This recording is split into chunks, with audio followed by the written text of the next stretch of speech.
Hello बच्चों, आज के लेक्चर में हम जेईई मेंस 2023 में 3D के ऊपर जितने भी क्वेश्चन पूछे गए हैं वो सारे के सारे सोल्व करेंगे। पहले मैं आपको कॉन्सेप्ट समझा देता हूँ। देखो, ये सारे के सारे क्वेश्चन हमने 2024 में किए हुए हैं, है ना। तो पहले मैं आपको कहूँगा कि 2024 का पूरा लेक्चर देख लो, फिर ये मैक्सिमम क्वेश्चन, कोई एक या दो क्वेश्चन को छोड़ के जो नए क्वेश्चन है वो सारे के सारे क्वेश्चन आप खुद से सोल्व कर लोगे, क्योंकि वहाँ के सारे कॉन्सेप्ट मैंने समझाए हैं आपको 2024 में, है ना। यहाँ मैं डायरेक्ट वो कॉन्सेप्ट अप्लाई करूंगा। पहले आपको पता है बच्चों, शॉर्टेस्ट डिस्टेंस दो लाइनों के बीच में कैसे निकालते हैं, आपको ये फॉर्मूला होता ही है। A1 A2 वो पॉइंट होते हैं जहाँ पे दोनों लाइनें क्या होती है, जहाँ से पास होती है। B1 और B2 क्या होते हैं बच्चों, इनके डायरेक्शन वेक्टर होते हैं। तो ये शॉर्टेस्ट डिस्टेंस का फॉर्मूला आप सब जानते हो। और ये तो बहुत ही इंपॉर्टेंट कॉन्सेप्ट है इंटरसेक्टिंग लाइन का। अगर लाइन इंटरसेक्टिंग है ऐसे, तो मतलब उनके बीच की जो शॉर्टेस्ट डिस्टेंस है वो क्या होगी, जीरो। मतलब ये वैल्यू क्या होगी, जीरो। तो यानी कि न्यूमेरेटर जीरो होगा। और बच्चों आप ये देखो, मैंने आपको क्या बता रखा है, स्केलर ट्रिपल प्रोडक्ट। हालांकि स्केलर ट्रिपल प्रोडक्ट और वेक्टर ट्रिपल प्रोडक्ट हमारे सिलेबस में नहीं है, लेकिन फिर भी मैंने कहा था आपको बेसिक इसका आना चाहिए, इसकी डेफिनेशन। जैसे मान लो ABC, ऐसे बॉक्स प्रोडक्ट भी बोलते हैं ना। ABC ये स्केलर ट्रिपल प्रोडक्ट है, इसकी नोटेशन क्या होती है, इसको लिखते कैसे हैं, A.B×C, है ना। यानी कि एक वेक्टर की डॉट प्रोडक्ट करनी है दो वेक्टर की क्रॉस प्रोडक्ट से। तो देखो ये भी तो ऐसे ही है, ये एक वेक्टर है, ये दो वेक्टर की क्रॉस प्रोडक्ट है। तो ये क्या शो करती है बच्चों, इन तीन वेक्टर की, एक दो और तीन, इनकी स्केलर ट्रिपल प्रोडक्ट बच्चों क्या रखनी है आपको, जीरो। और स्केलर ट्रिपल प्रोडक्ट कैसे निकालते हैं ये आप सबको पता ही है, डिटर्मिनेंट मेथड से। तो इसके ऊपर बहुत सारे क्वेश्चन आए, मैं कोई भी क्वेश्चन आपको सोल्व करके नहीं दिखाऊंगा, क्योंकि सिर्फ सिंपल कैलकुलेशन है वो आपको करनी आती है। जैसे शॉर्टेस्ट डिस्टेंस बतानी है बच्चों आपको इन दोनों लाइनों के बीच की। पहली लाइन जिस पॉइंट से पास होती है उसको A1 बोल दो, ठीक है, ये 2 - 1 और 6 से। दूसरी लाइन बच्चों जिससे पास होती है, जैसे x - 6, तो x कोऑर्डिनेट कितना हो गया, 6। अच्छा, इसको ध्यान रखना कि 1 - y है, तो पहले इसको क्या लिखोगे, ऊपर y का कोफिशिएंट क्या होना चाहिए, 1। तो ये 2 का क्या हो जाएगा, -2। पॉइंट पे तो कोई फर्क नहीं पड़ेगा, लेकिन डायरेक्शन वेक्टर का जो ये 2 है बच्चों, ये 2 नहीं है, कितना है, -2 है, ठीक है। इस बात को आपको ध्यान रखना है, ये मैंने यहाँ पे लिख दिया। तो इन दोनों का डिफरेंस निकाल लेंगे, B1 और B2 का क्या निकाल लेंगे, क्रॉस प्रोडक्ट, फिर उनका मैग्नीट्यूड निकाल लेना यहाँ पे। और फिर A2 - A1 की डॉट निकाल लेना, किससे, B1 क्रॉस B2 से। ये सारा बच्चों सिंप्लीफाई करके आंसर कितना आ जाएगा आपका, 14। ये सब कुछ हमने किया हुआ है, ये बिल्कुल बच्चों का काम है, दो लाइनों के बीच की शॉर्टेस्ट डिस्टेंस निकालना। अब ये क्वेश्चन देखो बच्चों, बहुत अच्छा क्वेश्चन है। इसमें क्या कहा गया है, ये बहुत सारे क्वेश्चन इस कॉन्सेप्ट के ऊपर 2024 में पूछे गए थे, मैंने आपको बहुत डिटेल के अंदर वहां पे क्वेश्चन करवाए हैं। ये तो उसका बिल्कुल यानी कि यूं लगा लो बच्चों वाला क्वेश्चन है। एक दो लाइनें हैं बच्चों, L1 और L2। एक लाइन है L3 जिसके डायरेक्शन रेशियो ये है, वो इंटरसेक्ट करती है L1 और L2 को P और Q पॉइंट पे। देखो मैं हल्का सा डायग्राम आपको बना के दिखाऊं। जैसे मान लो ये दो लाइनें हैं बच्चों, एक L1 और एक L2। और एक तीसरी लाइन है L3, जो इन दोनों लाइन को बच्चों, एक को P पे काटती है और एक को Q पे कट करती है, ये L3। और L3 के डायरेक्शन रेशियो कितने दे रखे हैं आपको, 1 - 1 और -2। और आपको ये बताना है कि इस PQ लाइन सेगमेंट की लेंथ कितनी है। PQ लाइन सेगमेंट की बच्चों आपको क्या बतानी है, लेंथ। एक बात बताओ, अगर आपको P और Q के कोऑर्डिनेट पता लग जाए तब तो PQ निकाल लोगे ना डिस्टेंस फार्मूला से। P के कोऑर्डिनेट कैसे निकालोगे, ये P पॉइंट कहाँ पे है बताओ, L1 लाइन के ऊपर। तो L1 लाइन के ऊपर कोई जनरल पॉइंट अगर मानना हो तो लैम्डा की फॉर्म में मान लेंगे ना। Q पॉइंट कहाँ पे है बच्चों, L2 पे। L2 पे कोई जनरल पॉइंट मानना हो तो किसकी फॉर्म में मान लेंगे, म्यू की फॉर्म में। उससे क्या निकाल लेंगे हम, P के कोऑर्डिनेट और Q के कोऑर्डिनेट। अच्छा, फिर क्या करें, अब ये जो लैम्डा और म्यू की वैल्यू आपने मान, लैम्डा और म्यू को अज्यूम किया है, उसकी वैल्यू कैसे निकालोगे। देखो P और Q के कोऑर्डिनेट आपके पास आ गए है ना, लैम्डा और म्यू की फॉर्म में। तो डायरेक्शन रेशियो निकाल लेना, डायरेक्शन रेशियो निकाल लोगे पी क्यू वेक्टर के या पी क्यू लाइन के, ठीक है। और इसके डी आर आपको क्वेश्चन में भी गिवन है, तो इन दोनों को क्या कर देना, इक्वेट कर देना। इक्वेट करने का मतलब, जैसे मान लो आपके डायरेक्शन रेशियो आगे ऐसे, और क्वेश्चन में दे रखे हैं 1 - 1 - 2, तो इनका रेशियो क्या होगा, सेम। जैसे मान लो यहाँ पे ए है, तो ए के नीचे 1, यहाँ पे मान लो A2 है, तो A2 के नीचे बच्चों कितना, -1। आपको पता है ना, दो लाइनों के डायरेक्शन रेशियो, अगर मान लो एक ही लाइन के डायरेक्शन रेशियो एक हमने निकाले और एक क्वेश्चन में गिवन है, तो हम दोनों को क्या कर देते हैं, उनका रेशियो क्या होगा बच्चों, सेम होगा, ठीक है। तो ये सारा का सारा कॉन्सेप्ट मैंने आपको समझा दिया। अब मैं इस क्वेश्चन को सोल्व करके दिखाता हूँ। ये दो लाइनें हैं, पहली लाइन पे लैम्डा की फॉर्म में एक पॉइंट मान लो P, दूसरी लाइन पे बच्चों म्यू की फॉर्म में एक पॉइंट मान लो Q। और फिर डायरेक्शन रेशियो निकाल लो पी क्यू के। कैसे निकलते हैं, Q - P, मैंने Q - P कर दो या P - Q कर दो, उससे कोई फर्क नहीं पड़ता, ठीक है। क्वेश्चन के अकॉर्डिंग आपको बच्चों डी आर दे रखे हैं ना, डी आर दे रखे हैं PQ के, वो लिख दो। कितने हैं डी आर बताओ, 1 - 1 - 2, 1 - 1 और -2। तो फिर इन दोनों को क्या कर दो बच्चों, रेशियो सेम रख दो इनका, यानी कि 2 lambda mu minus one upon one equal to बच्चों lambda minus two mu plus one upon minus one और equal to two lambda minus three mu minus one upon कितना आ जाएगा माइनस टू। अच्छा इन दोनों से ध्यान से देखो, आपको इक्वेट तो करनी है एक एक करके है ना, ऐसे इन दोनों इक्वेशन को क्या कर लो इक्वेट, माइनस वन से मल्टीप्लाई करना minus two lambda plus mu plus one equal to lambda minus two mu और प्लस में वन, तो ये प्लस वन कट गया और एक तरफ ले आओ सबको है ना, उधर ले जाओ तो थ्री लैम्डा और माइनस में three mu equal to zero, यानी कि लैम्डा और म्यू के आगे इक्वल आगे, बिल्कुल आसानी से मैंने बता दिया लैम्डा और म्यू के आगे बच्चों इक्वल। अब इन दोनों को इक्वेट करना, इन दोनों को इक्वेट करोगे बोलो माइनस टू से मल्टीप्लाई करो minus two lambda plus four mu minus two, इसको माइनस वन से करना माइनस के two lambda plus three mu और बच्चों क्या आ जाएगा प्लस के वन। अच्छा आप ध्यान से देखो ये तो कैंसिल ही हो गए, अब फोर म्यू में से थ्री म्यू माइनस करोगे ये आ गया और यहाँ कितना है वन और ये माइनस टू तरह क्या हो जाएगा प्लस टू, यानी म्यू की वैल्यू थ्री आ गई। अगर म्यू की वैल्यू थ्री आ गई तो बच्चों लैम्डा की वैल्यू भी कितनी आ गई थ्री, लैम्डा और म्यू आ गए तो फिर क्या आ गया अपना पी और क्यू पॉइंट भी आ गया। पी पॉइंट बता दोगे कितना आएगा, यहाँ पे बच्चों लैम्डा की वैल्यू को कितना पुट कर दो थ्री, थ्री टू जा six, six plus one seven, three और थ्री सिक्स, थ्री टू जा सिक्स और टू एट, यहाँ म्यू को भी कितना पुट कर दो थ्री, तो कितना आ जाएगा three plus two five, three two जा सिक्स एट और थ्री थ्री जा nine, nine plus three twelve. तो पी और क्यू के पॉइंट बच्चों सब कुछ आ गया अपने पास, तो पी क्यू डिस्टेंस निकाल दो, फाइव और सेवन का डिफरेंस टू, टू का स्क्वायर कर दो, सिक्स और एट का डिफरेंस टू, टू का स्क्वायर, एट और ट्वेल्व का डिफरेंस फोर, फोर का स्क्वायर, तो कितना आ गया बताओ ये फोर प्लस सिक्सटीन यानी कि रूट ट्वेंटी फोर, तो कितना आंसर आ जाएगा अपना two root six, two root six इस क्वेश्चन का आंसर है। बिल्कुल आसानी से मैंने आपको बता दिया कि किस तरीके से इन क्वेश्चंस को हम जो है ना सोल्व करेंगे। उसके बाद बच्चों हम करते हैं ये क्वेश्चन, देखो बहुत अच्छा क्वेश्चन है ये भी। इसमें क्या है कि ये दोनों लाइनें एक और दो लाइनें बच्चों क्या करती है इंटरसेक्ट करती है। कभी भी पेपर में लिखा आ जाए थ्री डी के अंदर कि दो लाइनें इंटरसेक्ट करती है, इसका मतलब आप क्या बोलोगे कि उनके बीच की जो शॉर्टेस्ट डिस्टेंस है बच्चों वो क्या है जीरो, और शॉर्टेस्ट डिस्टेंस जीरो का मतलब क्या होता है A two minus A one B one vector और बी टू वैक्टर का स्केलर ट्रिपल प्रोडक्ट बच्चों क्या होगा जीरो। समझ गए, ये A one A two P one P two ये सब आपको पता है, मैंने आपको बहुत अच्छे तरीके से समझा रखे हैं। इनको जीरो रखोगे तो बोलो क्या आएगा, एक अल्फा और बीटा में रिलेशन आएगा, क्योंकि देखो यहाँ पे अल्फा वेरिएबल है, यहाँ पे बच्चों क्या है बीटा, तो मैंने ये सोल्व करके दिखा दिया। यहाँ पे मैंने A one A two B one B two सब निकाल दिए, क्रॉस प्रोडक्ट निकाल दिया, ठीक है। तो शॉर्टेस्ट डिस्टेंस को जीरो रखना था, मतलब इनकी स्केलर ट्रिपल प्रोडक्ट को क्या रख दिया जीरो, तो वहां से अल्फा और बीटा में मेरे पास क्या आ गई बच्चों एक इक्वेशन आ गई है ना, इक्वेशन आएगी कि अल्फा माइनस बीटा कितना है थ्री। अब क्वेश्चन में क्या पूछा गया है, find the magnitude of the minimum value of eight alpha beta, मतलब कि एट अल्फा बीटा की पहले तो मिनिमम वैल्यू निकालो, फिर जो भी आंसर आएगा उसका मैग्नीट्यूड, मैग्नीट्यूड का मतलब हो सकता है आंसर नेगेटिव आ जाए, तो आपको क्या आंसर देना है बच्चों पॉजिटिव आंसर देना है, ठीक है। तो किसकी मिनिमम वैल्यू निकालनी है बताओ अपने को, एट अल्फा बीटा की, जिसकी मिनिमम वैल्यू निकालनी है उसको पहले कुछ मान लो, पी मान लो इसको, एट अल्फा बीटा है ना। अब तो ये एप्लीकेशन ऑफ डेरिवेटिव का क्वेश्चन बन गया बच्चों, इस एक्सप्रेशन की क्या निकालनी है आपको मिनिमम वैल्यू, बट वेरिएबल तो एक होना चाहिए ना, या अल्फा या बीटा, तो बताओ अल्फा बीटा में से एक को खत्म करना है, तो बीटा को यहाँ से क्या लिख दूँ अल्फा माइनस थ्री लिख दूँ, बीटा को क्या लिख दो बच्चों अल्फा माइनस थ्री, क्या आ गया एट अल्फा स्क्वायर और माइनस में कितना आ गया अपना eight alpha square, eight alpha into beta, beta कितना था यहाँ से देखो अल्फा माइनस थ्री, ठीक है, और बीटा को मैंने लिख दिया क्या अल्फा माइनस थ्री, तो मल्टीप्लाई करोगे एट अल्फा स्क्वायर और माइनस में कितने आ गए ये 24 अल्फा, ये आ गया।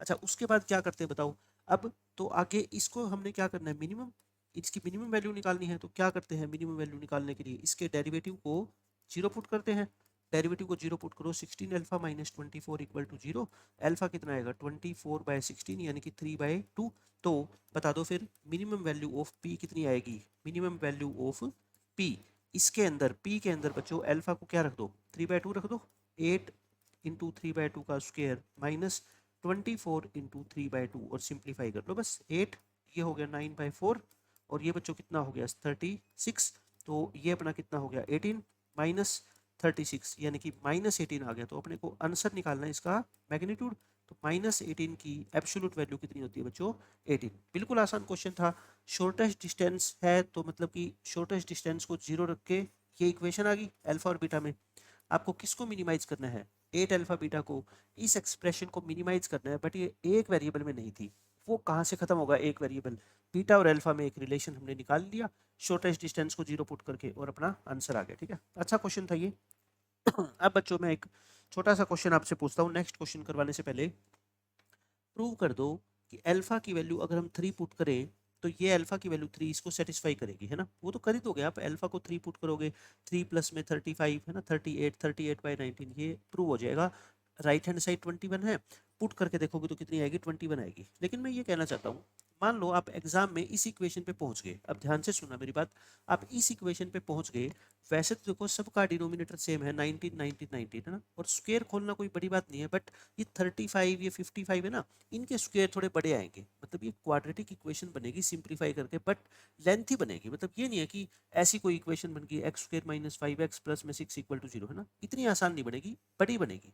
तो ऐसे क्वेश्चंस में आप है ना अपनी मतलब कि अंडरस्टैंडिंग यूज करो, बेसिक अंडरस्टैंडिंग कि ये क्वेश्चन आएगा आपका इंटीजर टाइप में, है ना, इंटीजर टाइप के अंदर क्वेश्चन आएगा। इस तरह के क्वेश्चन इंटीजर टाइप के क्वेश्चंस में इस तरह की कैलकुलेशन बनती है ज़्यादातर। तो आप ये देखो 19 से डिवाइड करना है अपने को, है ना, और इंटीजर आना चाहिए एक अल्फा का आंसर।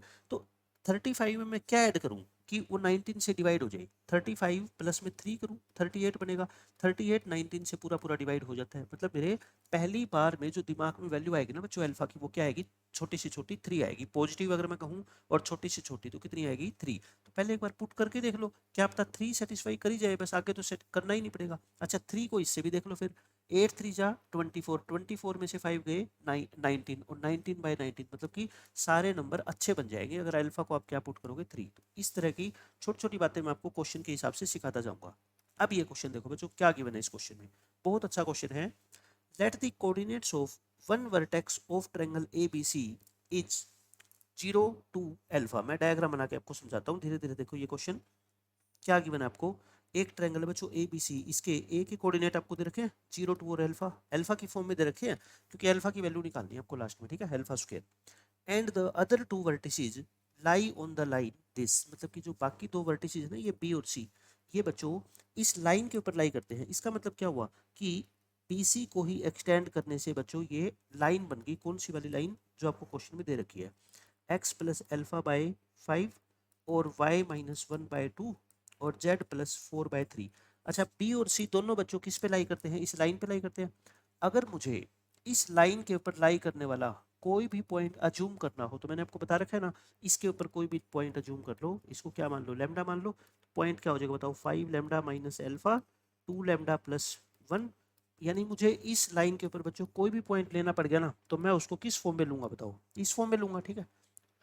अब आगे पढ़ो, अल्फा एक इंटीजर है और ट्रायंगल का एरिया है बच्चों 21, इस पूरी ट्रायंगल का एरिया कितना है 21, और BC की जो लेंथ है वो कितनी है 2√21, यानी कि BC की जो लेंथ है वो कितनी है 2√21। तो आप अल्फा की वैल्यू निकाल के और अल्फा स्क्वायर निकाल दो, ये पूछा गया है अल्फा स्क्वायर। अब देखो क्या करोगे, आपको पहले तो बच्चों क्या करना है, BC की लेंथ दे रखी है कितनी 2√21, और एक बच्चों ट्रायंगल का क्या निकालना है, एरिया निकालना है। ये दो आपके पास कॉन्सेप्ट है। ट्रायंगल का एरिया क्या होता है, बस आप मेरे को इतनी सी बात बता दो, area of triangle ABC half into base into height, यही लगाओगे क्योंकि और तो कोई फॉर्मूला लगा ही नहीं सकते यहाँ पे आप, half into base into height. अब एरिया कितना दे रखा है 21, हाफ बेस, बच्चों बेस को अगर मैं BC मानूं, बेस को क्या मानूं मैं BC, मेरी बात ध्यान से सुनना, तो इसके ऊपर हाइट मतलब परपेंडिकुलर तो होना चाहिए कोई, तो मैं A से लेके यहाँ पे BC के ऊपर क्या डाल देता हूँ बच्चों, एक परपेंडिकुलर डाल देता हूँ। मैं क्या कह रहा हूँ, ड्रॉ करना पड़ेगा ना क्योंकि एरिया दे रखा है आपको, draw AD perpendicular to BC। तो बेस कितना है बताओ, बेस का मतलब BC, BC कितना है 2√21, और हाइट कितनी है बच्चों AD, हाइट कितनी है AD, तो यहाँ से 2 से 2 कट गया, AD कितनी आ गई बताओगे आप, AD आ गया बच्चों 21/√21, यानी कि 21 का रूट। तो AD का स्क्वायर अगर मैं बात करूँ तो कितनी आ गई बच्चों 21 आ गई, है ना, AD का स्क्वायर आ गई। अच्छा अब ये बताओ, इस D पॉइंट के कोऑर्डिनेट को मैं क्या ये मान सकता हूँ क्या, मैंने क्या कहा था, इस BC लाइन पे कोई भी पॉइंट अगर मेरे को मानना हो, कोई भी पॉइंट चाहे B चाहे C चाहे D चाहे कोई और, तो मैं उसको ये वाला पॉइंट मान सकता हूँ, क्योंकि किसी भी पॉइंट को जनरल फॉर्मेट में लिखा जा सकता है इस लाइन के ऊपर। तो मैं इस पॉइंट को क्या मान लेता हूँ बच्चों, D मान लेता हूँ, ठीक है। तो AD स्क्वायर कितना आ गया मेरा 21 आ गया। अब आप मेरे को ध्यान से बताना, देखो मैं इस डायग्राम को दोबारा बना रहा हूँ, यहाँ पे मैंने AD स्क्वायर 21 निकाला, ये है A और ये है बच्चों क्या D, और A तो कितना था 0 2 अल्फा, कितना है बच्चों, ये देखो 0 टू अल्फा, और डी कितना है, डी को लिखना 5 लैम्डा माइनस अल्फा, 5 लैम्डा। इस क्वेश्चन में बस कैलकुलेशन से नहीं घबराना है ना, क्वेश्चन सोल्व हो जाएगा। 2 लैम्डा प्लस 1, 2 लैम्डा प्लस 1, और बच्चों क्या है 3 लैम्डा माइनस 4 है ना, ये है। और एडी का स्क्वायर अभी मैंने कितना निकाल के दिखाया आपको 21, एडी का स्क्वायर आप निकालना क्या करते हो डिस्टेंस फॉर्मूला से, 5 लैम्डा माइनस अल्फा का होल स्क्वायर, और 2 लैम्डा प्लस 1, 2 लैम्डा प्लस 1 में से 2 घटाओगे ना होल स्क्वायर, और 3 लैम्डा माइनस 4 में से बच्चों अल्फा घटाओगे, इसका होल स्क्वायर कितना आ गया 21। अब आप खुद देखो ये क्या बन गया, 5 lambda minus alpha, 2 lambda minus 1, और बच्चों 3 लैम्डा माइनस 4 माइनस अल्फा का होल स्क्वायर इक्वल टू 21। मैं एक इक्वेशन पे पहुंच गया। अब आप एक बात बताओ, आपको क्या निकालना है बच्चों, अल्फा। अगर मेरे को यहाँ से लैम्डा की वैल्यू पता लगी, ध्यान से देखो, अगर मुझे लैम्डा की वैल्यू पता लग गई तो अल्फा निकल जाएगा ना, और वही आपका टारगेट है कि क्या निकालना है, अल्फा स्क्वायर निकालना है, ठीक है। तो अब मैं लैम्डा की वैल्यू कहाँ से निकालूं बताओ। इस क्वेश्चन के अंदर क्या क्या कंडीशन आप अप्लाई कर सकते हो, आप ये सोचो। एक तो एरिया दे रखा था, मैंने एरिया के बारे में निकाल दिया है ना। बीसी की लेंथ कितनी दे रखी है, 2√21, वो भी करेंगे, उसको भी देखेंगे। बीसी की लेंथ यूज कर तो नहीं हमने, क्योंकि ये एरिया निकालने में यूज होगी। अब हमने ये परपेंडिकुलर ड्रॉ किया था, तो बताओ एडी वेक्टर और बीसी वेक्टर आपस में क्या है, परपेंडिकुलर है ना। अब बच्चों पुट कर दो आप, सिर्फ AD vector is perpendicular to BC vector, और दो वेक्टर आपस में परपेंडिकुलर होते हैं बच्चों, तो उनकी डॉट प्रोडक्ट क्या होती है, 0। एडी वेक्टर बता सकते हो आप मेरे को कितना आएगा, एडी वेक्टर देखो ये डी पॉइंट रहा, ये ए पॉइंट रहा, तो एडी वेक्टर कैसे निकालते हैं, 5 लेमडा, देखो एडी वेक्टर निकाल लो यहीं से, कितना आएगा 5 लेमडा माइनस एल्फा, 0 है वो तो, 2 लेमडा प्लस 1 में से 2 घटाओगे, और 3 लेमडा माइनस 4 में से अल्फा घटाओगे, इसकी डॉट प्रोडक्ट किससे, पीसी वेक्टर से। पीसी वेक्टर का मतलब क्या बच्चों, इसके डायरेक्शन रेशो कितने हैं 5 2 3, इसकी 5 2 3 से मल्टीप्लाई करोगे तो बच्चों क्या आएगी, वो 0 आएगी, ठीक है। तो यहाँ से देखो क्या रिलेशन आएगा, 5 से मल्टीप्लाई करना 25 लेमडा माइनस 5 अल्फा, 2 से करो कितना आएगा 4 लेमडा, माइनस 1 है तो माइनस 2 हो जाएगा, 3 से करोगे तो बच्चों 9 लेमडा माइनस के 12 माइनस के 3 अल्फा इक्वल टू 0। तो यहाँ से भी देखो लेमडा की वैल्यू डायरेक्ट नहीं आएगी, यहाँ से भी क्या आएगा, लेमडा और अल्फा में एक रिलेशन आएगा, ठीक है। ये देखो क्या आएगा, ये कितना आ गया बताओ, 38 लेमडा आ गया, और अल्फा कितना आ गया, 8 अल्फा आ गया माइनस का, और बच्चों माइनस 12 उधर आके कितने हो जाएंगे, ये 14, 2 कॉमन लेके काट दो है ना, 2 कॉमन लेके मैं कट कर रहा हूँ। अब मेरे को बताओ वैल्यू किसकी चाहिए, अल्फा की, मतलब मेरे को लेमडा खत्म करना है, तो मैं कहता हूँ यहाँ से लेमडा ही निकाल लो, 4 अल्फा प्लस 7/19। बोलो इतनी बात समझ आ गई क्या।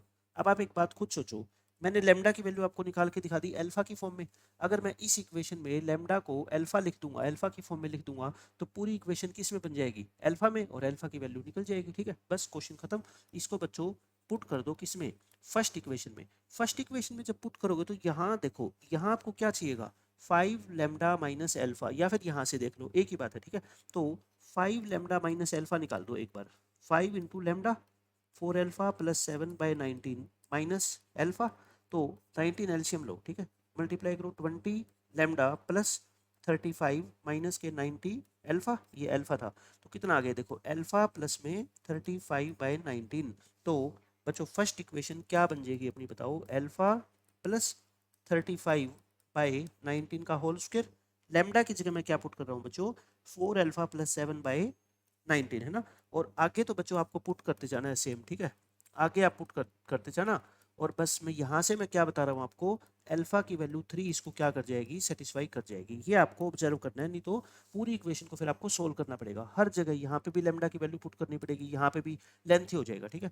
अल्फा 3 आ गया तो अल्फा स्क्वायर बच्चों कितना आ जाएगा, 9 आ जाएगा, इस क्वेश्चन का आंसर आ गया 9। मैंने आपको तरीका बता दिया, एक तो एरिया ऑफ ट्रायंगल का यूज करके मैंने एडी स्क्वायर निकाल दिया, डी पॉइंट को मैं क्या मानूंगा, इसके ऊपर कोई भी जो जनरल पॉइंट था वो मैंने डी मान लिया, फिर उससे क्या निकल जाएगा मेरे पास, अल्फा और लेमडा में एक रिलेशन। दूसरा रिलेशन मैं कहाँ से लाऊंगा बच्चों, A D perpendicular to B C, वहां से ले आऊंगा मैं, बस लेमडा और अल्फा की वैल्यू दोनों निकल सकती है, ठीक है। अब बच्चों ये क्वेश्चन देखो, अच्छा क्वेश्चन है, कहता है the line that is coplanar to this line is, आपको ऑप्शंस में 4 लाइनें बच्चों दे रखी है, और आपसे पूछा है इनमें से कौन सी लाइन इस लाइन के साथ कोप्लेनर होती है। कोप्लेनर का बच्चों मतलब क्या होता है, एक ही प्लेन के अंदर, आप जिस रूम में बैठ के पढ़ाई कर रहे हो उस रूम के फर्श पे देखो, फ्लोर पे वहां पे अगर दो लाइनें हैं बच्चों तो वो कैसी होगी, या तो पैरेलल, अगर लाइनें बच्चों कोप्लेनर है, एक ही प्लेन में है, तो या तो क्या होगी, वो पैरेलल होगी, और पैरेलल नहीं होगी तो बच्चों क्या होगी, इंटरसेक्टिंग होगी, है ना, ये तो पक्की बात है। अब ऑप्शन में जो लाइनें गिवन है क्या वो पैरेलल है क्या, इसके पैरेलल का मतलब कैसे चेक करते हो, इसके डायरेक्शन रेशियो कितने हैं, -315, या तो -315 सेम दिख रहे हो आपको ये, है ना, या फिर इनका कोई ना कोई मल्टीपल दिख रहा हो, ऐसा मेरे को कहीं नहीं दिख रहा है ना, देखो 315 सोच लो, 315 तो कहीं पे भी नहीं है, तो इसका मतलब पैरेलल तो नहीं है। जो ऑप्शन में चार लाइनें गिवन थी बच्चों, वो अपनी इस लाइन के पैरेलल तो नहीं है, तो फिर क्या चेक करना पड़ेगा अपने को, इंटरसेक्टिंग। और इंटरसेक्टिंग अगर कभी भी आपको चेक करना हो कि ये लाइन इसके साथ इंटरसेक्टिंग है या नहीं है, तो फिर उसका तरीका मैंने एक ही बताया था, a2 minus a1 b1 vector और b2 वेक्टर, इनकी स्केलर ट्रिपल प्रोडक्ट बच्चों क्या होनी चाहिए, जीरो। अगर ये जीरो आ गई तब तो बोल देना वो लाइन कोप्लेनर है, और अगर जीरो नहीं आई तो कोप्लेनर नहीं है। समझ गए आप मेरी बात। अब और कोई इस क्वेश्चन को सोल्व करने का शॉर्टकट नहीं है, आपको हर लाइन के साथ बच्चों चेक करना पड़ेगा, हर लाइन के साथ चेक करना पड़ेगा। बट मैं ये कह रहा हूँ, चेक करने का मतलब मैं ये नहीं है कि आपको ये कह रहा हूँ कि सारी चीजें लिखो। देखो a2 माइनस a1 में तो कैसे लिखूंगा, यहाँ पे डायरेक्ट पॉइंट लिखूंगा, -1 2 और 5, और इसका पॉइंट कितना है बच्चों, -3 1 और 5। अब एक पॉइंट में से दूसरा पॉइंट मेरे को क्या करना है, बस सब्ट्रैक्ट करना है, तो मैं तो डायरेक्ट यहाँ डिटर्मिनेंट के अंदर लिख दूंगा ना उसको सब्ट्रैक्ट करके, ठीक है, समझ गए आप मेरी बात। फिर ऐसे ही b1 वेक्टर कौन सा बच्चों, ये रहा b1 और ये रहा b2, और इसको मैं क्या रख दूंगा, इसकी वैल्यू निकालूंगा, अगर ये जीरो आ गई तो मैं उसी ऑप्शन को टिक कर दूंगा, ठीक है। मैंने सोल्व कर दिया बच्चों, ये सारी चीजें मैंने बता दी, और यहाँ पे मैंने सोल्व करके दिखा दिया कि option A he by chance बच्चों इस क्वेश्चन का सही आंसर है, ठीक है। आपने निकाला a2 minus a1 b1 b2, इसका डिटर्मिनेंट निकाला और वो क्या आ गया, जीरो। अगर जीरो आ गई तो ये लाइन बच्चों अपनी इस लाइन के साथ क्या है, कोप्लेनर है। अगर ये नहीं आता तो फिर नेक्स्ट वाली पे चेक करना पड़ता, चेक करने के अलावा और कोई तरीका है ही नहीं। बट आप ये देखो ना, जेई का क्वेश्चन है और कितनी आसान है, सिर्फ आपको ये एसटीपी को जीरो है कि नहीं है ये चेक करना है ना, और उसकी वजह से आपको 4 नंबर मिल रहे हैं, तो इससे अच्छी बात तो हो ही नहीं सकती। अब बच्चों ये कॉन्सेप्ट मैंने आपको बहुत डिटेल के अंदर समझाया हुआ है 2024 के क्वेश्चन में। Perpendicular distance of A point from A line, एक पॉइंट की बच्चों परपेंडिकुलर डिस्टेंस निकालनी हो, कहाँ से, लाइन से। 2D के अंदर तो पता है आपको शॉर्टकट होता है, 3D के अंदर मैंने आपको दो मेथड बताए थे, कौन कौन से, एक तो फुट ऑफ परपेंडिकुलर निकाल लो पहले, है ना, और फुट ऑफ परपेंडिकुलर की तो बच्चों जरूरत पड़े ही पड़ेगी क्वेश्चन में। फुट ऑफ परपेंडिकुलर आपको निकालने आते हैं, इस लाइन पे कोई जनरल पॉइंट मान के, है ना, उसको लेमडा की फॉर्म में यहाँ लिखते थे, फिर क्या करते थे, इस पी एफ को और बच्चों इस लाइन का जो डायरेक्शन वेक्टर होता है उसकी डॉट प्रोडक्ट को क्या रखते थे, जीरो, और फिर वहां से क्या आता था, लेमडा आता था। लेमडा आ गया तो ये फुट ऑफ परपेंडिकुलर आ जाता था। इमेज निकालनी होती है तो फिर इसको मिड पॉइंट यूज करके, और तरीका होता ही है हमारे पास, ठीक है। बट मैं कहता हूँ अगर परपेंडिकुलर डिस्टेंस निकालनी हो, भाई आपने फुट ऑफ परपेंडिकुलर निकाल लिया और फिर पीएफ निकाल दो, यही तो परपेंडिकुलर डिस्टेंस होती है पीएफ, है ना, तो उससे थोड़ा लेंथी हो जाता है। एक तरीका मैंने और बताया था ना कि इस पॉइंट को तो P मान लो, और इस लाइन के ऊपर जो जनरल पॉइंट है उसको क्या मान लो, M, और फिर बच्चों PM वेक्टर की क्रॉस कर दो B वेक्टर से, और इसको B वेक्टर के मैग्नीट्यूड से डिवाइड कर दो। यही बच्चों क्या होती है, इस पॉइंट की इस लाइन से शॉर्टेस्ट डिस्टेंस होती है। आप ये मत समझना कि मैं इतना फास्ट पढ़ा रहा हूँ, ये 2024 में मैं बहुत स्लोली सारा कुछ समझा चुका हूँ, इसलिए मैं कह रहा हूँ पहले वो लेक्चर आप देख लो। मैक्सिमम क्वेश्चंस इस 2023 के आपसे बच्चों खुद से खुद सोल्व हो जाएंगे, ठीक है। तो अब एक ही क्वेश्चन इसके ऊपर आया था, देखो, the distance of this point from the line passing through the point this and parallel to the line with direction ratio this is equal to, मतलब आपको क्या करना है बताओ, एक P पॉइंट की बच्चों डिस्टेंस निकालनी है, कहाँ से, एक ऐसी लाइन से, इस लाइन से, इस लाइन की इक्वेशन नहीं दे रखी, इसकी इक्वेशन तो चाहिए ना, इक्वेशन के लिए क्या दे रखा है, पॉइंट दे रखा है अपने को, तो पॉइंट दे रखा है तो बताओ x, ये माइनस है तो +3 लिख दूं, y -2 लिख दूं, z -3, डायरेक्शन रेशियो क्या है बचाओ, ये लाइन पैरेलल है एक और लाइन के जिसके डायरेक्शन रेशियो ये है, तो बच्चों पैरेलल लाइन के डायरेक्शन रेशियो क्या होते हैं, सेम ही होते हैं या प्रोपोर्शनल होते हैं, तो यही इसके डायरेक्शन रेशियो हो गए, ठीक है। आ गई है, तो बस ये लाइन आ गई। अब क्या करना है बच्चों, इस पॉइंट की इस लाइन से आपको क्या निकालनी है, ये परपेंडिकुलर डिस्टेंस निकालनी है, वो मैं आपको बता ही चुका हूँ, देखो ये निकाल दी मैंने।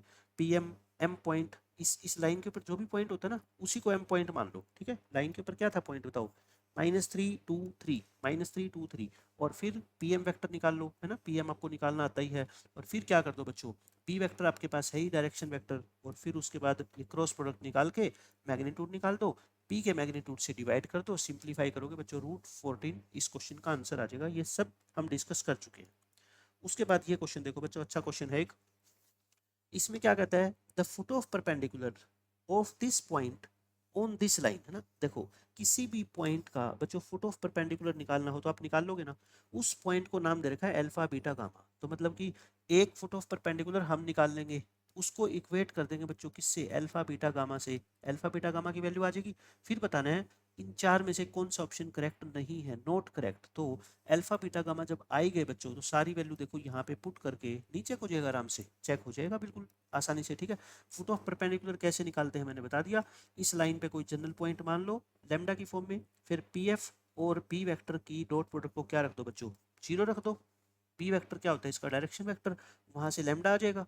लेमडा आ गया तो बच्चों एफ पॉइंट आ गया। यही अल्फा बीटा गामा है। ऑप्शन चेक कर लो कौन कौन से करेक्ट है और कौन से इनकरेक्ट है। तो alpha beta by gamma value put करोगे अल्फा बीटा गामा की, है ना।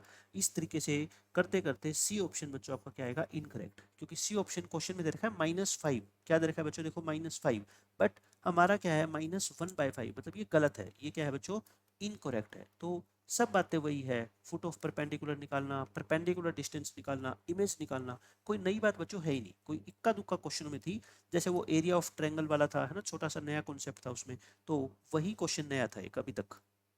उसके बाद मैं आपसे 3-4 क्वेश्चन पहले पूछता हूँ, फिर नेक्स्ट क्वेश्चन सोल्व कराऊंगा, नहीं तो वो क्वेश्चन आपको बड़ा लगेगा। एक ऐसा वेक्टर जो बच्चों ए के भी परपेंडिकुलर हो और बी के भी परपेंडिकुलर हो, बताओ मैंने कितनी बार आपको वेक्टर में बताया है, अगर कभी आपको एक ऐसा वेक्टर निकालना हो जो ए के भी और बी के भी परपेंडिकुलर है, तो वो कौन सा वेक्टर होता है बच्चों, उनकी क्रॉस प्रोडक्ट वाला वेक्टर होता है ना। ए क्रॉस बी क्या होता है, ए क्रॉस बी एक ऐसा वेक्टर होता है जो ए के साथ भी परपेंडिकुलर होता है और बी के साथ भी। वेरीफाई कर लो, ये रहा ए क्रॉस बी। इसको चेक करना है ये ए के परपेंडिकुलर है क्या, इन दोनों की क्या कर लो, डॉट प्रोडक्ट करके देखो, डॉट प्रोडक्ट क्या आएगी, जीरो। और इसके साथ डॉट प्रोडक्ट कर लो बी के साथ, ये भी क्या आएगी बच्चों, जीरो। तो ए क्रॉस बी वो वेक्टर होता है जो ए के साथ भी परपेंडिकुलर होता है और बी के साथ भी परपेंडिकुलर होता है, ठीक है, ये बात आपको पता है। फिर मैं कहता हूं अगर दो लाइनों का बच्चों इसका और इसका आपको क्या निकालना हो, पॉइंट ऑफ इंटरसेक्शन, तो क्या करते हैं, एक लाइन पे पॉइंट मान लो लैम्डा की फॉर्म में, और अगर पॉइंट ऑफ इंटरसेक्शन है तो मतलब यही पॉइंट दूसरी लाइन को भी सेटिस्फाई करेगा। सेटिस्फाई करने का मतलब क्या, ये x है, ये y है, ये z है, तो इसको दूसरी लाइन में पुट कर दो। यहाँ पे x की जगह क्या पुट कर दो, -4 लैम्डा, है ना। और z में पुट करने की जरूरत नहीं है, क्योंकि लाइन इंटरसेक्टिंग है तो बस पहले दोनों से ही लैम्डा की वैल्यू आ जाएगी ना। तो लैम्डा कितना आएगा, -1, और लैम्डा -1 आ गया तो यहाँ पुट कर दो, ये आपका क्या आएगा बच्चों, आंसर आएगा, ठीक है। पॉइंट ऑफ इंटरसेक्शन आपको निकालना आता है। एक ऐसा वेक्टर जो ए के भी परपेंडिकुलर हो, बी के भी परपेंडिकुलर हो, वो भी आपको निकालना आता है। तीसरा और लास्ट कॉन्सेप्ट बच्चों वही फुट ऑफ परपेंडिकुलर, ये भी आपको निकालना आता है ना। तो ये तीनों चीजें एक ही क्वेश्चन के अंदर बच्चों यूज होगी। नेक्स्ट क्वेश्चन में ध्यान से देखना, क्वेश्चन लेंथी है सिर्फ, और कुछ भी नहीं है, सब कुछ मैं कहता हूँ आपको आता है इस क्वेश्चन में। लाइन एल, ये क्या है बच्चों, लाइन एल है, ये पास करती है थ्रू दी ओरिजिन, ओरिजिन से पास होती है, and perpendicular to the lines this L1 and L2, मतलब एल लाइन L1 के भी परपेंडिकुलर है और L2 के भी परपेंडिकुलर है। तो एक लाइन की इक्वेशन निकालने के लिए आप मेरे को बताओ, एक तो क्या चाहिए इसका, अपने को पासिंग पॉइंट चाहिए। एल की इक्वेशन निकालने के लिए एक तो पासिंग पॉइंट चाहिए जो क्वेश्चन में दे रखा है, ओरिजिन, और एक बच्चों इसकी क्या चाहिए मेरे को, डी आर चाहिए। अब डी आर नहीं दे रखे, डी आर के लिए एक बात दे रखी है कि ये लाइन बच्चों परपेंडिकुलर है इस लाइन के भी और इस लाइन के भी, तो मतलब इसके डी आर क्या होंगे पता है, P1 क्रॉस P2 होंगे, समझ गए, P1 क्रॉस P2। पे इसका डायरेक्शन वेक्टर ये रहा और इसका डायरेक्शन वेक्टर ये रहा, तो आप बता दो, निकाल लोगे ना ये तो बहुत आसानी से। तो B1 क्रॉस P2, B1 क्या है बोलो, 1 2 3, क्रॉस प्रोडक्ट ये क्या है बताओ, 2 2 और 1, और इन दोनों की क्रॉस प्रोडक्ट यानी कि डायरेक्शन रेशियो निकल के, और क्रॉस प्रोडक्ट वेक्टर मैं सोल्व नहीं कर रहा, अब निकाल दूं। यहाँ पे देखो -4 5 -2, -4 5 और -2, तो आप ये बता दो मेरे को, पासिंग पॉइंट भी है, डायरेक्शन वेक्टर भी है, तो इसका मतलब इक्वेशन निकल गई ना एल की, इक्वेशन ऑफ एल क्या हो जाएगी बच्चों, x-0 y-0 z-0 अपॉन -4 5 2 -2, ये अपनी एल की इक्वेशन आ गई है ना। कोई भी बच्चा निकाल देगा एल की इक्वेशन, तो यहाँ तक हम पहुंच गए।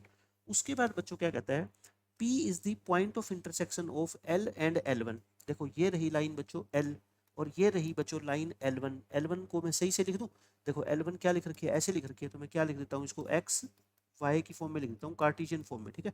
ये देखो मैंने क्या बता रखा है, यहाँ पे +1 कोफिशिएंट है तो यहाँ पे क्या आएगा, -1 आएगा, यही पॉइंट होता है ना आपका। और -11 हो तो क्या आ जाएगा बच्चों यहाँ पे +11, -7 हो तो क्या आ जाएगा +7, और नीचे इसके डायरेक्शन रेशियो 1 3। ये L1 की इक्वेशन आ गई। अब बताओ इन दोनों का क्या है point of intersection, P। P इन दोनों का बच्चों पॉइंट ऑफ इंटरसेक्शन है, तो निकालना जानते हो आप पॉइंट ऑफ इंटरसेक्शन क्या आ जाएगा बताओ। 4 - 5 2, तो ये क्या आ जाएगा बच्चों 4 - 5 और 2, मतलब P तक पहुंच गए हम। लैंग्वेज पढ़ते पढ़ते P तक पहुंच गए आप, ये मान लो ठीक है। उसके बाद कहता है Q alpha beta gamma is the foot of perpendicular from P। अब P से बच्चों आपने क्या डाला, देखो P से आपने परपेंडिकुलर डाला इस लाइन के ऊपर, कहाँ पे, किस पे, L2 पे। L2 लाइन आपको दे रखी है ना, देखो ये रही L2। मैं इसको सही से करके लिख दूं, x माइनस माइनस क्या हो जाएगा, ये प्लस, ये अच्छा आई जे का कोफिशिएंट है ही नहीं इसमें 0, और z -1, और डायरेक्शन रेशियो क्या है बच्चों इसके 2 2 1। ये लाइन क्या है बताओ L2, मतलब P से आपने L2 पे डाला परपेंडिकुलर, उसका जो फुट ऑफ परपेंडिकुलर है वो क्या है बच्चों Q है। तो बताओ फुट ऑफ परपेंडिकुलर आप निकालना जानते हो ना, आप निकालना जानते हो, क्या निकाला था अभी हमने, देखो -7 to 10, -7 नीचे सबके 9 है, ये निकाल दिया है ना। बस लास्ट में आपको ये निकालना था, अल्फा बीटा गामा निकल गए, ये अल्फा ये बीटा ये गामा। आपको बच्चों तीनों को ऐड करके और 9 से क्या करनी है, मल्टीप्लाई करनी है। तो आप बता दो मेरा आंसर क्या आ गया, 9 × alpha plus beta plus gamma. और अल्फा बीटा गामा क्या था सबसे लास्ट में, फुट ऑफ परपेंडिकुलर है ना, वो क्या आया था बताओ, -5/9, 2/9 और 10/9। तो तीनों को ऐड करके और 9 से क्या कर दो, मल्टीप्लाई कर लो, या 9 तो हटाई तो पहले से ही नीचे से, तो ये कितना आएगा 10 + 2 12, 12 में से 5 गया 7, तो 9 × 7/9 यानी कि 7 इस क्वेश्चन का अपना क्या आ जाएगा आंसर। ये 7 था क्या, सॉरी ये 7 था, ये 7 था, तो ये 9 और इंटू 7 5 आ जाएगा यहाँ पे है ना, 7 की जगह क्या आ जाएगा 5, 12 में से 7 गए 5, तो 5 इस क्वेश्चन का बच्चों क्या आएगा अपना आंसर आएगा। ठीक है, मतलब कि मैं ये कह रहा हूँ ये क्वेश्चन मुश्किल थोड़े था, 3 कॉन्सेप्ट यूज करवा रखे हैं। लाइन की इक्वेशन कैसे निकालते हैं, फिर 2 लाइनों का पॉइंट ऑफ इंटरसेक्शन कैसे निकालते हैं, फिर एक पॉइंट से किसी लाइन के ऊपर जो परपेंडिकुलर डाला गया है उसका फुट ऑफ परपेंडिकुलर क्या होगा, और इस क्वेश्चन में कोई नई बात या कोई मुश्किल है ही नहीं। अब बच्चों इस दोनों पॉइंट के बीच शॉर्टेस्ट डिस्टेंस इन दोनों लाइन की, ये वाली लाइन और ये वाली लाइन है ना, मैंने सोल्व करके पहले ही आपको दिखा दिया कितना आंसर आएगा, 12/5 आएगा। अब इस क्वेश्चन को पढ़ो ध्यान से, क्या कहता है, one vertex of A rectangular parallelepiped. बच्चों पैरेललोपाइप्ड क्या होती है पहले तो ये बता दो, पैरेललोपाइप्ड, पैरेललोपाइप्ड जो आपका रूम है ना बच्चों, वो रूम किस फॉर्म में है बताओ, क्यूबॉइड की शेप में है, किसकी शेप में है, क्यूबॉइड की शेप में। मतलब इसके जो सारे फेसिस है ना, चारों दीवारें, आपका जो कमरे का फर्श है और छत है, वो सारे के सारे किस शेप में है, रेक्टेंगल की शेप में है ना। अगर इनको आप टेढ़ा कर दो, यानी कि पैरेललोग्राम बना दो, रेक्टेंगल की बजाय क्या बना दो, पैरेललोग्राम, तो आपका रूम क्यूबॉइड की जगह क्या कहलाएगा बच्चों, पैरेललोपाइप्ड कहलाएगा। ठीक है, ये पैरेललोपाइप्ड की डेफिनेशन होती है। अब क्वेश्चन में दे रखा है ये रेक्टेंगुलर पैरेललोपाइप्ड है, तो रेक्टेंगुलर पैरेललोपाइप्ड का मतलब क्या होता है, क्यूबॉइड ही होता है, मतलब कि उसके जो फेसिस है ना, आपके कमरे के फेसिस पहले क्यूब रेक्टेंगल की शेप में थे, फिर आपने उनको टेढ़ा करके क्या बना दिया, पैरेललोग्राम, फिर आपने उनको टेढ़ा करके दोबारा क्या बना दिया, उनको रेक्टेंगल, तो वो पहले वाला रूम बन गया। ठीक है, तो ये रेक्टेंगुलर पैरेललोपाइप्ड है, आप ये समझ लो ये आपका रूम की बात कर रहा है। ठीक है, जिस रूम में आप बैठ के पढ़ाई कर रहे हो ये आपके रूम की बात कर रहा है। हो गया, इसका एक वर्टेक्स है बच्चों ओरिजिन, एक वर्टेक्स क्या है ओरिजिन। आप अपने रूम के फर्श को ध्यान से देखो, ओरिजिन मतलब कोई भी अपने रूम का एक कॉर्नर उसको ओरिजिन मान लो, सबसे नीचे वाले को, ठीक है, ओरिजिन मान लिया। और इसकी एजिज की, एजिज क्या होती है बच्चों, इसकी लेंथ ब्रेड्थ और height, X axis Y axis और जेड एक्सिस के अलोंग कितनी है, 3 4 5। मैं एक बार हल्का सा डायग्राम बना देता हूँ इसका, देखो ये एक्स एक्सिस है मान लो, ये वाई एक्सिस है और ये जेड एक्सिस है। क्यूबॉइड की जो लेंथ है बच्चों एजिस की, वो एक्स एक्सिस के लॉन्ग 3 है, वाई एक्सिस के लॉन्ग 4 है और जेड एक्सिस के लॉन्ग कितनी है बच्चों 5 है। ठीक है, ये है। और उसके बाद बच्चों कहता है पी एक वर्टेक्स है, कितना 3 4 5, मतलब पी के कोऑर्डिनेट कितने 3 4 5, 3 4 5 कहाँ होगा, आपके रूम के कहीं बीच में स्पेस के अंदर, मतलब हवा में, हवा में, मतलब एक्स पे आप कितनी यूनिट चलो 3 है ना, फिर वाई पे कितनी चलो 4, वाई की तरफ कितना चलो 4, ये वाई की तरफ 4 चल रही है आपने, ये यहाँ पे, और फिर जेड ऊपर की तरफ बच्चों कितना चलो आप 5, तो ये पॉइंट हो गया पी 3 4 और 5, ये हो गया सब कुछ। उसके बाद क्या बोला गया है, शॉर्टेस्ट डिस्टेंस निकालनी है आपको। शॉर्टेस्ट डिस्टेंस किसके बीच में निकलती है बताओ, दो लाइनों के बीच में। एक तो कौन है बच्चों, डायगोनल ओपी, एक तो डायगोनल ओपी, डायगोनल भी तो एक लाइन ही है, और एक बच्चों इसका एज, एज का मतलब क्या होता है? किनारा। जैसे आपका ये रूम है, ये क्यूबॉइड है ना, इसका एज एज कौन सा होगा पता है? जो आप अपने सामने कॉर्नर देख रहे हो, नीचे से लेके ऊपर तक जो लाइन बनी हुई है, कॉर्नर में जो लाइन बनी हुई है वो क्या है बच्चों? एज है, ठीक है। कौन से वाला एज बच्चों? जो जेड एक्सिस के क्या है? पैरेलल है, और जो ना तो ओ से पास होता हो और ना ही पी से पास होता हो। मतलब कि आपको मैं ये कहना चाह रहा हूँ, आपको एक तो डायगोनल ओपी की इक्वेशन निकालनी है ना, इक्वेशन ऑफ डायगोनल ओपी। बताओ, डायगोनल ओपी कहाँ से पास होता है? ये ओरिजिन से। और इसके फिर डायरेक्शन रेशियो बता सकते हो आप मेरे को? भी डायरेक्शन रेशियो क्या होंगे? ये ओ है, ये पी है, दोनों पॉइंट ही अपने को दे रखे हैं ना, तो ओपी के डायरेक्शन रेशियो तो हम निकाल ही लेंगे। डी आर क्या आगे बोलो? 3 4 5 ही आ जाएंगे ना। तो इक्वेशन क्या आ गई? X minus zero upon 3, Y minus zero upon 4 और जेड माइनस जीरो अपॉन 5। यानी कि ओपी की इक्वेशन तो बच्चों आसानी से हमने निकाल दी। ओपी की इक्वेशन में तो कुछ था ही नहीं, है ना। अब बात आती है, इस लाइन की शॉर्टेस्ट डिस्टेंस निकालनी है कहाँ से? उस एज से बच्चों, उस एज से जो जेड एक्सिस के तो पैरेलल है, जो ना ओ से पास होता हो ना पी से। मैं बिल्कुल आसान तरीका बताता हूँ, देखो। आप अपने रूम में जहां पे भी बैठे हो ना, उसकी बिल्कुल सामने वाली दीवार पे नजर लगा लो। सामने वाली दीवार, मान लेते हैं ये दीवार है ना, ये मान लो आपके सामने वाली दीवार है। अब ये मान लो जेड एक्सिस है, ये मान लो हाइट हाइट वाला वेक्टर है ना, ये क्या है? जेड एक्सिस है। तो आपको उस एज, दूसरा एज मतलब ये वाला एज, ये भी तो एज है, और ये किसके पैरेलल है बताओ? जेड एक्सिस के। मतलब आपके सामने वाली दीवार के ऊपर बच्चों एक तो एजिस बना हुआ है आपकी राइट हैंड साइड में और एक लेफ्ट हैंड साइड में। तो राइट हैंड साइड वाले को तो आप अपने दिमाग में जेड एक्सिस मान लो, लेफ्ट साइड वाले को क्या मान लो बच्चों? ये पैरेलल है जो इस जेड एक्सिस के। तो बस इसकी इक्वेशन, जेड एक्सिस के पैरेलल है तो इसके जेड एक्सिस के डायरेक्शन रेशियो क्या होता है? आपको पता है ना, 0 0 1। एक्स एक्सिस के क्या होते हैं? 1 0 0। वाई एक्सिस के क्या होते हैं? 0 1 0। पता है ना ये तो टी आर तो आगे इसके, है ना। इसके बच्चों डायरेक्शन रेशियो तो आगे। मेरे को इसकी इक्वेशन निकालनी है ना, डायरेक्शन रेशियो आगे। मेरे को इसकी इक्वेशन चाहिए, तो एक पॉइंट और चाहिए। तो आप बताओ, पॉइंट जेड एक्सिस है, ये क्या है बच्चों? Z axis. ये जेड एक्सिस के क्या है? पैरेलल है। तो जेड एक्सिस के पैरेलल है तो आप क्या करो, देखो ऐसे, ये एक्स एक्सिस है, ये वाई एक्सिस है और ये जेड एक्सिस है। इस जेड एक्सिस के पैरेलल कोई एक लाइन बना दो यहाँ पे। ये किस में होगी बच्चों? एक्स जेड प्लेन में होगी। एक्स जेड प्लेन के अंदर एक लाइन बना दो आप जेड एक्सिस के पैरेलल। तो अब आप क्या करो, इस लाइन पे कोई पॉइंट लेना है ना। ये डिस्टेंस कितनी दे रखी है आपको क्वेश्चन में? एक्स एक्सिस के लॉन्ग 3 और जेड एक्सिस के लॉन्ग कितनी दे रखी थी? 5। तो ये पॉइंट बच्चों एक्स जेड प्लेन में है, तो इसी पॉइंट को आप मान लो ना। ये एक्स कितना है? 3, वाई 0 है क्योंकि एक्स जेड प्लेन में वाई की वैल्यू 0, और जेड कितना है बच्चों? 5। तो इसके ऊपर एक पॉइंट आप कितना मान लो बच्चों? जो 3 4 5 था ना, वही पॉइंट मान लो। बस यहाँ पे वाई कोऑर्डिनेट क्या हो जाएगा? 0। क्यों? क्योंकि ये जेड एक्सिस के पैरेलल है, मतलब एक्स वाई प्लेन में पॉइंट आप मान लो कोई भी, ठीक है।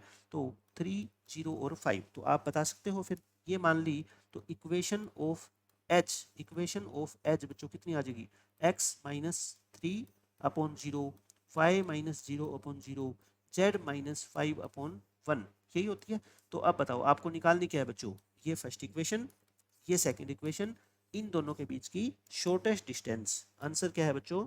Shortest distance between lines 1 and 2। और ये मैंने अभी आपको पीछे सोल्व करके दिखाया था। यही क्वेश्चन आंसर कितना आएगा बच्चों? अपना 12/5 आएगा, ठीक है। बस इसमें मेन बच्चों को प्रॉब्लम क्या आती है, ये जो एज है जो जेड एक्सिस के पैरेलल है, ये किस पॉइंट से पास होता है? मैंने आसानी से बता दिया। क्वेश्चन में 3 4 5 दे रखा है, इसको आप एक्स जेड प्लेन मान लो। आप अपने सामने वाली दीवार को, आपके सामने वाली दीवार एक्स जेड प्लेन है। क्यों? क्योंकि नीचे वाले फर्श के जो एक्सिस है उसको एक्स एक्सिस वाई एक्सिस मान लो, जो हाइट वाला एक्सिस है उसको बच्चों जेड एक्सिस मान लो।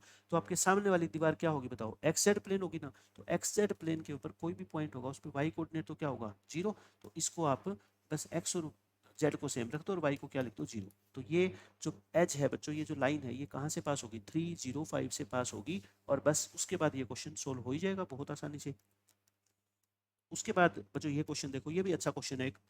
Shortest distance between the line this and the line this is 2√6। बताओ, यहाँ तक अगर आपको स्टेटमेंट में पढ़ के दे दूं कि लेमडा की वैल्यू निकालो, ये वाला लेमडा, तो निकाल लोगे ना। फिर दो लाइनों के बीच की शॉर्टेस्ट डिस्टेंस आपको दी होती है, तो वहां से हम क्या निकाल लेते हैं? लेमडा। देखो मैं इसको सोल्व नहीं करूंगा, शॉर्टेस्ट डिस्टेंस आपको दे रखी है, ठीक है, ये है। और यहाँ से बच्चों आप क्या निकाल लो लास्ट में? लेमडा। लेमडा कितना आ जाएगा? 9। दो वैल्यू आएगी, एक 9 और एक -15। बट क्वेश्चन में आपको गिवन है कि लेमडा 0 या 0 से बड़ा है, तो नेगेटिव वैल्यू को रिजेक्ट कर दो। तो लेमडा की वैल्यू 9 तो सब बच्चे निकाल देंगे, कोई दिक्कत है ही नहीं। फिर क्वेश्चन में आगे क्या कहता है, ध्यान से पढ़ो। ये कहता है अल्फा बीटा गामा जो पॉइंट है ना वो एल लाइन पे, मतलब इस पहली वाली लाइन पे लाई करता है, तो बताओ कौन सा ऑप्शन करेक्ट नहीं है, पॉसिबल नहीं है, नॉट पॉसिबल है ना, पॉसिबल ही नहीं है वो चीज़ होना। तो क्या करेंगे, देखो अब आपने क्या निकाल लिया यहाँ से, लेमडा निकाल लिया, लेमडा तक मैं आपको सोल्व करके नहीं दिखा रहा, ये तो सारे बच्चे निकाल लेंगे लेमडा तक तो, ठीक है। अब ये लाइन है बच्चों एल, है ना, ये लाइन एल, और इस पे कौन लाई करता है, अल्फा बीटा गामा लाई करता है। अगर लाई करता है तो इसका मतलब क्या होता है, ये पॉइंट इसको सेटिस्फाई करेगा, मतलब कि P लाई करता है ना, P लाइज ऑन L, इसका मतलब P क्या करेगा, इसको सेटिस्फाई करेगा। सेटिस्फाई करेगा तो मतलब कि x की जगह क्या लिख दो बच्चों, अल्फा, इस लाइन में x की जगह क्या लिख दो, अल्फा, अल्फा माइनस 5/-2, y की जगह क्या लिख दो, बीटा, ध्यान से सुनना मेरी बात है ना, और z की जगह क्या लिख दो, गामा। भाई यहाँ तक तो बिल्कुल बेसिक डेफिनेशन मैंने यूज करी है कि एक पॉइंट अगर लाइन पे लाई करता है तो इसका मतलब ये होता है। अब एक काम तो ये हो सकता है कि इनका यूज करके हम अल्फा बीटा गामा की वैल्यू निकाल लें, और ऐसा भी हो सकता है कि अल्फा बीटा गामा की वैल्यू निकले ही ना। देखो इन दोनों को इक्वेट करोगे तो क्रॉस मल्टीप्लाई करना, दिस इनटू दिस, तो बीटा -9 इंटू -2 इक्वल टू 0, तो बीटा की वैल्यू तो आ गई है ना, बीटा की वैल्यू तो बच्चों आ गई। अब एक बताओ, लास्ट दोनों इक्वेशन को इक्वेट करोगे तब भी तो बीटा 9 ही आएगा, क्योंकि इनकी क्रॉस मल्टीप्लाई करोगे इक्वल टू 0, तो यहाँ से भी बीटा कितना आएगा, 9। तो क्या रह गया बस मेरे पास ऑप्शन, पहली और तीसरी इक्वेशन को इक्वेट करना। देखना अल्फा -5, और यहाँ से मेरे को ये लग रहा है कि अल्फा और गामा की वैल्यू नहीं आएगी, दोनों में एक रिलेशन आएगा सिर्फ, ठीक है। तो अल्फा -5 इक्वल टू -2 गामा और माइनस के 18, तो अल्फा +2 गामा इक्वल टू कितना आ गया बोलो, -13 आ गया। क्या आ गया बच्चों, अल्फा +2 गामा -13। तो अभी मैं कहाँ पे पहुंच गया बताओ, बीटा इक्वल टू 9 और alpha +2 gamma is equal to -13, बस मेरे पास ये कंडीशन है और इसके अलावा कुछ भी नहीं है। अब आप ध्यान से देखो कौन सा ऑप्शन पॉसिबल नहीं है, नहीं है कह रखा है, पहला ही ऑप्शन देखो अल्फा +2 गामा। देखो मैंने क्या बताया आपको, मेरे पास दो अब वैल्यू है, एक तो बीटा की कितनी 9, और एक बच्चों अल्फा +2 गामा की वैल्यू -13। भाई हमारी अल्फा +2 गामा की वैल्यू -13 आ रही है, और ये कह रहा है अल्फा +2 गामा 24 होना चाहिए, तो ये तो पॉसिबल ही नहीं है ना बच्चों, ये तो पॉसिबल नहीं है। तो इसका मतलब आपसे यही तो पूछा था कौन पॉसिबल नहीं है, तो अपने इस क्वेश्चन का आंसर तो क्या आ गया बच्चों, ऑप्शन ए आ गया, ठीक है। एग्जाम में अगर ये क्वेश्चन आ गया तो ऑप्शन ए टिक करके आगे बढ़ जाओ। बट अब बच्चा ये सोचता है कि जब अल्फा और गामा की वैल्यू ही नहीं है हमारे पास, वैल्यू ही नहीं है, फिर ये ऑप्शन, ये भी तो हो सकता है कि आगे वाले ऑप्शन भी तो पॉसिबल ना हो। भाई एक बच्चे के दिमाग में क्वेश्चन आया, अच्छे तरीके से वो मैथ को समझना चाहता है, नॉट पॉसिबल पूछा है, ठीक है, मान लो ये ऑप्शन तो ठीक है, मान ये क्वेश्चन मान लो जेई एडवांस में आ गया और more than one option correct हो सकते हैं, ठीक है। तो फिर आगे वाले ऑप्शन को कैसे चेक करोगे, मैं बताता हूँ आपको। अल्फा और गामा के अंदर हमारे पास सिर्फ एक रिलेशन है, एग्जैक्ट वैल्यू नहीं है। तो आप अल्फा को अपने दिमाग में एक बार के मान लो, है ना, के कोई भी क्या है बच्चों, रियल नंबर है। अल्फा को के मानोगे तो आप बताओ यहाँ से गामा क्या आ जाएगा, अल्फा को के मानोगे तो यहाँ से बच्चों गामा क्या आ गया, -k -13, तो गामा क्या आ गया, -k -13/2। बताओ यहाँ तक तो सब बच्चों को समझ आ गया ना। अब मैं पहला ऑप्शन तो मैंने वैसे ही रिजेक्ट कर दिया, अब दूसरा ऑप्शन मैं बताता हूँ आपको कि 2 अल्फा, ऑप्शन नंबर बी क्यों सही नहीं है। 2 alpha plus gamma is equal to 7 दे रखा है आपको, दे रखा है ना। मैं ये प्रूव करूंगा कि ये 7 पॉसिबल है, किसी न किसी के लिए ये 7 आ सकता है। देखो 2 अल्फा, अल्फा को क्या पुट करो के, गामा को क्या पुट करो बच्चों -k -13/2, ये वैल्यू क्या दे रखी है 7, मतलब यहाँ से अगर के की कोई रियल वैल्यू निकल जाती है तब तो ये पॉसिबल होगा, नहीं निकलती कोई के की रियल वैल्यू तो पॉसिबल नहीं होगा। क्रॉस ये करना, 2 एलसीएम ले लो, -k -13 और इज इक्वल टू क्या आएगा 14 आएगा, तो 3k इक्वल टू कितना आ गया बच्चों, 3k कितना आ गया -13 ही आएगा क्या, और ये कितना आ जाएगा 14, ठीक है 27, तो के कितना आ गया 9, मतलब कि अगर मैं बच्चों के को 9 पुट कर दूं, मैं यानी कि मैं ये कह रहा हूँ अगर मैं अल्फा को 9 ले लूँ, है ना, के को 9 लेने का मतलब अल्फा को क्या ले लूँ 9, अल्फा को 9 लूंगा तो गामा कितना आएगा बताओ, अल्फा को 9 लूंगा तो गामा कितना आएगा -9 -13/2 यानी -k11। तो अगर मैं अल्फा को क्या ले लूँ बच्चों 9 और इसको ले लूँ -11, तो देखो 18 में से 11 गया 7, तो ये पॉसिबल है। मैं कहता हूँ मैं के को कुछ ऐसा अज्यूम कर सकता हूँ कि ये पॉसिबल है। अब एक बच्चे ने कहा कि फिर तो सर आप है ना फर्स्ट में भी पुट करके देखो, ऐसे क्या पता ये भी पॉसिबल हो, ये नहीं होगा। देखो कैसे, ए ऑप्शन में अगर आपको डाउट है ना, अल्फा +2 गामा की वैल्यू कितनी दे रखी है 24, अल्फा को क्या माना था आपने बोलो के +2 इंटू गामा, गामा कितना है बताओ, माइनस के माइनस 13/2। मैं सारी डाउट दूर कर दूंगा आपकी इस क्वेश्चन से। 2 से 2 कट गया, के माइनस 13 इक्वल टू 24। के से के कट गया बच्चों, -13 और 24, ये तो पॉसिबल ही नहीं है ना। तो इसलिए मैं कह रहा था कि फर्स्ट ऑप्शन को देखते टिक कर दो, ठीक है। अब आप तो समझ ही गए, देखो ये भी अल्फा और गामा में है, ये भी अल्फा और गामा में है, तो इनको बच्चों अल्फा और गामा को आप पुट करके के की फॉर्मेट में और इसको 9 के इक्वल पुट करोगे ना, तो वहां से कोई ना कोई के की रियल वैल्यू आएगी, बट फर्स्ट इक्वेशन में नहीं आएगी। आप समझ गए मेरी बात का मतलब। तो बस मैंने आपको समझा दिया कि पहला ऑप्शन इसका क्यों सही है और बाकी क्यों गलत है। गलत का भी तो पता होना जरूरी है ना आपके लिए। उसके बाद बच्चों questions based on shortest distance. अब जितने भी नए क्वेश्चन थे ना बच्चों, मैंने सारे के सारे आपको समझा दिए। अब क्वेश्चन रह गए सिर्फ और सिर्फ शॉर्टेस्ट डिस्टेंस के ऊपर बेस्ड क्वेश्चन, जो हम पहले बहुत अच्छे से 2024 के क्वेश्चंस में कर चुके हैं लेक्चर में। उसका लिंक मैं डिस्क्रिप्शन में डाल दूंगा, और ये क्वेश्चन मैंने रख दिए हैं शीट के अंदर। मैं आपको इसकी सोल्ड पीपीटी का लिंक भी दे दूंगा गूगल ड्राइव का, टेलीग्राम चैनल पे भी मैंने अपलोड कर दी है। उसके बाद मैंने सोल्व करके यहाँ पे आपको दे दी है, ताकि आपकी कैलकुलेशन में कोई मिस्टेक हो तो आप टैली कर सको, ठीक है। इन दोनों लाइनों के बीच की शॉर्टेस्ट डिस्टेंस निकाल के, अगर वो 6 है तो बच्चों क्या आएगी, कहीं ना कहीं से लैम्डा की वैल्यू आएगी, ये वाला लैम्डा है ना। लैम्डा जो भी आएगा उसके बाद निकालना क्या है, देन द स्क्वायर, किसका square, of the sum of all possible values of lambda. मान लो लैम्डा की दो वैल्यू आ गई, एक लैम्डा 1 और एक लैम्डा 2, इन दोनों का सम करके और फिर उसका क्या करना है बच्चों, स्क्वायर करना है। ये आपका आंसर है। तो लैम्डा की वैल्यू आपको निकालनी आती है, मोड लगाना मत भूलना, ठीक है। मोड लगा के लैम्डा की दो वैल्यू आएगी, इन दोनों को पहले क्या करोगे, प्लस करोगे, फिर उसका क्या करोगे, स्क्वायर करोगे। सारी बातें मैंने लिख के अच्छे से समझा दी है। शॉर्टेस्ट डिस्टेंस निकालनी है इन दोनों लाइन के बीच की, सब कुछ मैंने सोल्व करके आपको दे दिया। मैं सोल्व इसलिए निकल रहा क्योंकि इसमें कोई नई बात है ही नहीं आपको बताने वाली, क्या करूंगा मैं सोल्व करा के, सब कुछ मैंने निकाल के आपको दिखा दिया, ठीक है। ये हो गया। इस क्वेश्चन का आंसर मैंने पूरा कंप्लीटली सोल्व कर दिया सारे क्वेश्चन, ताकि कैलकुलेशन चेक करने में आपको कोई भी दिक्कत ना आए बच्चों। शॉर्टेस्ट डिस्टेंस निकालनी है इसकी भी, इसमें भी आपको शॉर्टेस्ट डिस्टेंस क्या दे रखी है, 13 दे रखी है। 13 दे रखी है तो लैम्डा आ जाएगा। लैम्डा की जितनी भी वैल्यू आएगी, लैम्डा की जितनी भी वैल्यू आएगी उनको क्या करना है, ऐड करना है, और फिर उसका क्या लेना है, मोड, यानी कि प्लस माइनस को इग्नोर कर देना। फिर जो आंसर आएगा उसको 8 से क्या कर देना बच्चों, मल्टीप्लाई कर देना, ठीक है। ऐसे है बस। लैम्डा की वैल्यू यहाँ से एक ये आ गई, एक ये आ गई, या तो इनको पहले ऐड करके फिर 8 से मल्टीप्लाई कर दो, या दोनों को पहले 8 से मल्टीप्लाई करके फिर ऐड कर देना और फिर उसका मोड ले लेना। बात तो एक ही है ना, ठीक है। ऐड करके और आप क्या कर दो, मोड ले लो और 8 से मल्टीप्लाई कर दो, आंसर आ जाएगा।